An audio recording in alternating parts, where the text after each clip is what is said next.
आज के इस एक्सप्लेनर में हम सीधा उस विषय पर बात करने वाले हैं जो सनातन धर्म के सबसे गहरे और रहस्यमयी पहलुओं में से एक है। हम बात कर रहे हैं भगवान शिव की। अक्सर हम शिव को सिर्फ संहारक यानी डिस्ट्रॉयर के रूप में देखते हैं, लेकिन असल में वो करुणा, तप और मोक्ष के परम देवता भी हैं। शिव कोई आम देवता नहीं है, बल्कि वो इस पूरे ब्रह्मांड की उस अनंत चेतना का प्रतीक हैं जो एक साथ असीम ऊर्जा और परम शांति दोनों का संचार करती है। आज हम शिव के उस प्राचीन और बेहद शक्तिशाली स्वरूप को डीकोड करेंगे, जो सिर्फ आस्था का विषय नहीं है, बल्कि जीवन और मृत्यु के सबसे गहरे अर्थों को समझने का एक सीधा रास्ता है। तो चलिए सबसे पहले इस शब्द को ही समझ लेते हैं, ज्योतिर्लिंग। आखिर इसका मतलब क्या है? देखा जाए तो ये दो शब्दों से मिलकर बना है। ज्योति, जिसका मतलब है एक अनंत प्रकाश, और लिंग, जो भगवान शिव के निराकार स्वरूप का प्रतीक है। यानी ज्योतिर्लिंग कोई साधारण रूप नहीं है, बल्कि ये उस अनंत ब्रह्मांडीय चेतना का प्रकटीकरण है जो एक दिव्य तेजस्वी प्रकाश स्तंभ के रूप में सामने आती है। एक ऐसा प्रकाश जिसका ना तो कोई आदि है और ना ही कोई अंत। ये सचमुच उस शुद्ध ऊर्जा का प्रतीक है जो इस ब्रह्मांड की हर जीवित और निर्जीव चीज में मौजूद है। अब शिव पुराण में इस अनंत प्रकाश के प्रकट होने की जो कथा है, वो वाकई रोंगटे खड़े कर देने वाली है। बताया जाता है कि ब्रह्मांड की शुरुआत में भगवान ब्रह्मा और भगवान विष्णु के बीच इस बात पर विवाद हो गया कि दोनों में श्रेष्ठ कौन है, और तभी उनके ठीक सामने एक विशालकाय अग्निस्तंभ प्रकट हुआ। सोचकर देखिए, वो इतना विशाल था कि भगवान विष्णु ने वराह का रूप लिया और पाताल की ओर गए, और ब्रह्मा जी हंस का रूप लेकर आसमान की ओर उड़े ताकि इसका कोई और छोड़ मिल सके। लेकिन हजारों सालों की अथक खोज के बाद भी उन्हें उस ऊर्जा का कोई अंत नहीं मिला, और तब उसी अनंत अग्निस्तंभ से भगवान शिव प्रकट हुए। उन्होंने ये स्पष्ट कर दिया कि वही परम सत्य हैं और ये पूरा ब्रह्मांड उसी एक प्रकाश से जन्मा है। समय के साथ वही एकमात्र दिव्य और अनंत प्रकाश स्तंभ हमारे भारतवर्ष में अलग अलग स्थानों पर भौतिक रूप से स्थापित हुआ। मकसद सिर्फ एक था कि भक्तों को शिव की उस विराट ऊर्जा और मोक्ष की प्राप्ति हो सके। और उन परम पवित्र स्थानों की कुल संख्या है ठीक 12। अब यहां एक बात बिल्कुल साफ कर लेनी चाहिए, ये 12 स्थान सिर्फ ईंट पत्थरों से बने कोई आम मंदिर नहीं है। ये उस ब्रह्मांडीय ऊर्जा के जागृत और बेहद शक्तिशाली केंद्र हैं, जहां वो अनंत ज्योति आज भी उसी तीव्रता के साथ मौजूद मानी जाती है। अगर हम भारत के भौगोलिक विस्तार को देखें तो ये किसी चमत्कार से कम नहीं लगता। ये ज्योतिर्लिंग हमें एक अद्भुत आध्यात्मिक एकता का दर्शन कराते हैं। गुजरात के समुद्री तट पर स्थित सोमनाथ से लेकर उत्तराखंड की बर्फीली वादियों में बसे केदारनाथ तक, महाराष्ट्र के घने जंगलों में भीमाशंकर से लेकर झारखंड के वैद्यनाथ और एकदम दक्षिण में तमिलनाडु के रामेश्वरम तक, ये 12 ज्योतिर्लिंग पूरे भारतीय उपमहाद्वीप को एक अदृश्य आध्यात्मिक धागे में पिरोते हैं। हर एक स्थान का अपना एक अलग वाइब है, अपनी एक अलग ऊर्जा है, जहां जाने मात्र से मन को एक अजीब सी अपार शांति मिलती है। इन स्थानों की विविधता वाकई हैरान करने वाली है। उदाहरण के लिए, एक तरफ मध्य प्रदेश के उज्जैन का महाकालेश्वर ज्योतिर्लिंग है। ये पूरे भारत का इकलौता दक्षिणमुखी ज्योतिर्लिंग है। यहाँ शिव मृत्यु और समय के स्वामी महाकाल के रूप में पूजे जाते हैं, और यहाँ की प्रसिद्ध भस्म आरती हमें यह कड़वा सच याद दिलाती है कि जीवन अंततः राख में बदल जाना है। वहीं दूसरी तरफ सुदूर दक्षिण में रामेश्वरम है, जिसे स्वयं भगवान राम ने रावण से युद्ध करने से ठीक पहले स्थापित किया था। ये मृत्यु का नहीं, बल्कि उत्तर और दक्षिण भारत के बीच आध्यात्मिक और सांस्कृतिक एकता का एक बहुत ही शक्तिशाली प्रतीक है। अब अपनी इस यात्रा में हम थोड़ा ठहराव लाते हैं और उस स्थान की गहराई में उतरते हैं जिसे शिव का सबसे प्रिय धाम माना जाता है। ग्रंथों में एक बहुत ही अद्भुत बात कही गई है कि काशी धरती पर स्थित नहीं, बल्कि शिव के त्रिशूल पर टिकी हुई है। इस बात की गहराई को महसूस कीजिए। ये कोई सामान्य शहर नहीं है, ये सीधे तौर पर मोक्ष का केंद्र है।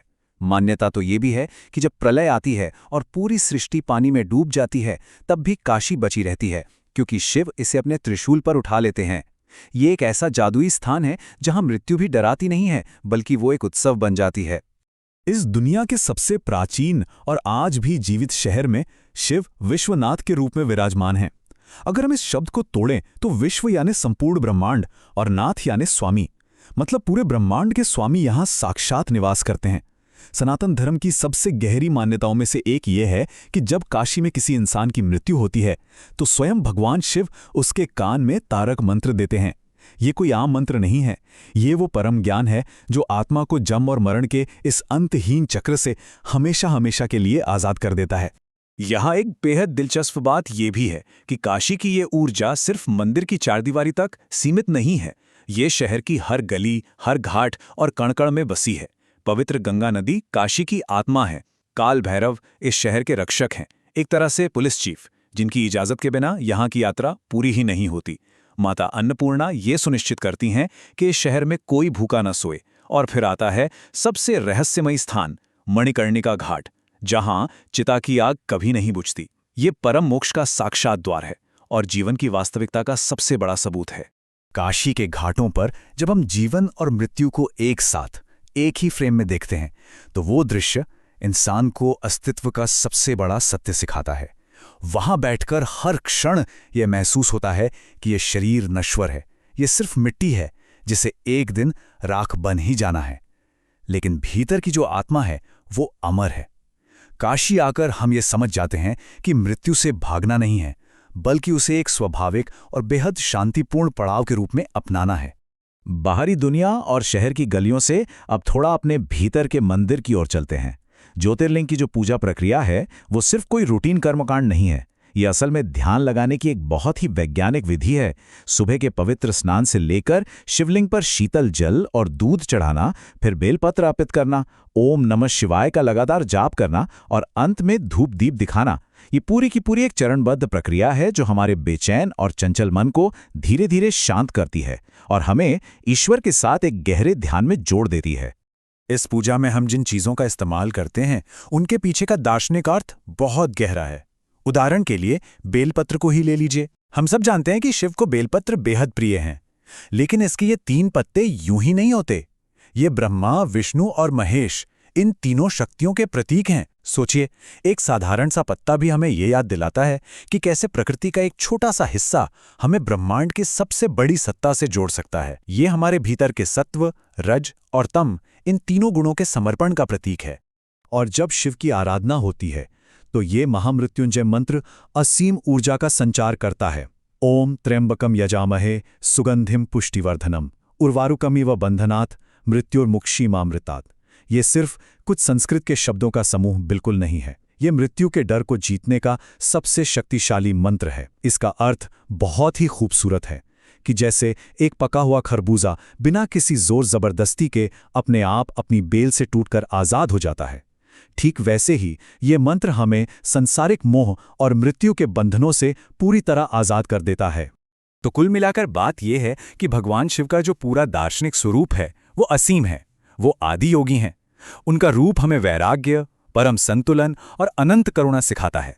उनके शरीर पर भस्म का लगा होना कोई आम बात नहीं है।